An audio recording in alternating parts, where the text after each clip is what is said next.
এই ওই যে জমির যে ভেসাটা ভাঙছে কোনো তো আমার 1 লাখ টাকা দেওয়ার কথা, ওটা কি অ্যাকাউন্টে ঢুকছে? আর যদি না ঢোকে তাহলে কিন্তু পোলাপান পাঠাই দিন, বুঝছিস? লিডার, এই সে সুজন যে আপনার মেয়েকে একটু জেল করেছে।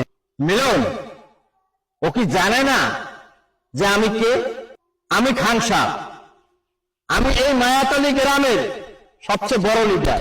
আমার ভয়ে বাঘে মহিষে এক গাড়ে পানি খায়, আর ও আমার মেয়েকে উত্তপ্ত করছে। যা মিলন, দৌড়ে নিয়ে আয়। আয় আয়, বান বান, ভালো করে বান, আর বানবি টানা একদিন। আজকে 5টা 26 বাজে, কালকে 5টা 26-এর সময় ওকে ছাড়বি। আর এইটা হলো এই মায়াতলী গ্রামের খান সাহেবের ক্ষমতা।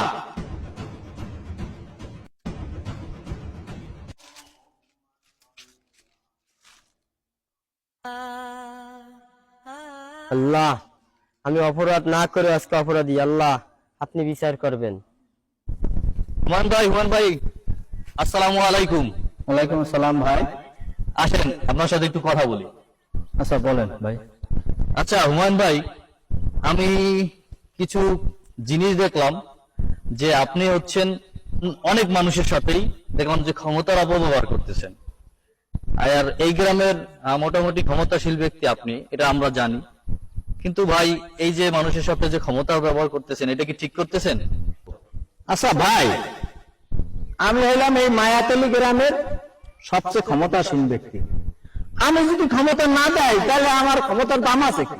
ও আচ্ছা, আপনি নিজেকে নিয়ে অনেক অহংকার করতেছেন। ঠিক আছে হুমান ভাই, আপনি আসেন আমার সাথে একটু। আচ্ছা আচ্ছা। হুমান ভাই দেখেন, ওই যে কবরটার দিকে তাকান আপনি। হ্যাঁ দেখছি। এই লোকটা আজ থেকে 30 বছর আগে মারা গেছে। হ্যাঁ এবং এই লোকটা এই শুধু গ্রাম না, এই ডিস্ট্রিক্টের বড় একজন ক্ষমতাশীল ব্যক্তি ছিলেন। হ্যাঁ। কিন্তু সে আজকে মাটির নিচে শুয়ে আছে।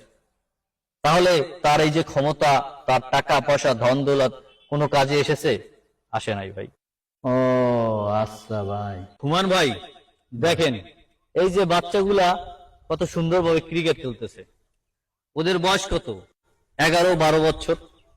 দেখেন, আপনি আজকে থেকে 20 থেকে 30 বছর আগে আপনার বয়স কত ছিল?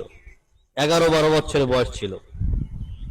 ওদের বয়সী যখন আপনি ছিলেন তখন কি আপনার কোনো ক্ষমতা ছিল?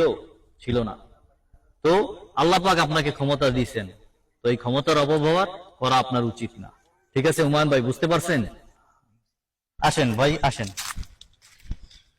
ওই যে দেখতেছেন যে একটা বৃদ্ধ মানুষ বসে রয়েছে, হ্যাঁ দেখছি।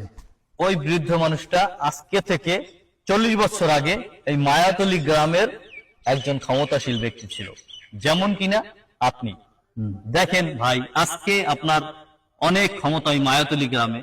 ঠিক 40 বছর আগে ওই মানুষটারও এরকম ক্ষমতা ছিল, কিন্তু আল্লাহ পাক রব্বুল আলামিনের ইশারায় ওই মানুষটা দেখেন এখন রাস্তায় ঘুরতেছে, পাগলের মতো ঘুরতেছে, কি অবস্থায় বসে রয়েছে। দেখেন ভাই, ক্ষমতা কারোই চিরস্থায়ী না ভাই। ঠিকই তো বলছেন ভাই, ক্ষমতা তো স্থায়ী না, ক্ষমতা তো অস্থায়ী। তাই ভাই, আমি তো অনেক ভুল করিয়ে ফেলাইছি ভাই।